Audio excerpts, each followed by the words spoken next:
Chazak Baruch, good morning, Abotai.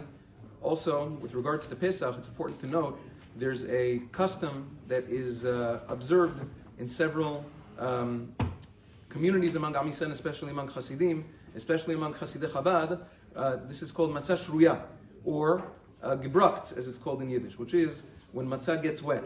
According to Rav Ba'al Tanya and other poskim, sometimes even when you bake the matzah and now it can't become chametz, but there's always a little bit of flour left on the outside of the matzah, and if it gets wet, it's possible that it'll get chametz. Therefore, whenever they eat matzah, they're very careful for it not to come into contact with any liquid. That's why sometimes if you ever eat on Pesach, especially by the Seder with Chabadnikim, you'll see them eating the matzah inside a plastic bag or whatever, and then they wrap up the tablecloth, and only then do they bring the food because they're worried about wet matzah or gebrukt. Nevertheless, the Gaon Mivilna and most poskim, and this is actually the minhag of all of the Sfaradim, is not to be concerned for matzah shruya. We're not concerned whatsoever. Even if there's a little bit of flour on the outside of the matzah, once it's baked in the oven, it loses its power to become chametz, and it is perfectly acceptable, according to the Sephardic custom and tradition, to wet the matzah.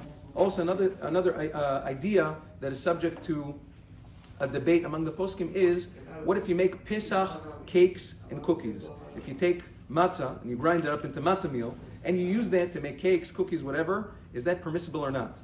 Harav Knesset Gdola, Rabbeinu Chaim ben Benisti, he writes that you shouldn't do this on Pesach. Why? Because Amei Haaretz might make a mistake and say, oh, you see, cakes and cookies, they might interpret it that you used regular flour to make cakes and cookies on Pesach, and they might come to make chametz.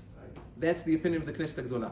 Nevertheless, once again, we do not hold like this opinion. Many great Sephardic poskim, including the Pri Chadash, Rabbeinu Chizkiah de Silwa, and other poskim, they hold that no, we don't find that the Chachamim were concerned about such a big error. Even Amei Haaretz know that there's a difference between regular flour and matzah meal. And therefore, it's the minhag of all of Am Yisrael to make Pesach cakes and cookies using matzah meal, or potato starch, or almond flour, or any other non-chametz alternative, and we're not concerned for this grave error that Amei Haaretz might make. Yom Tov.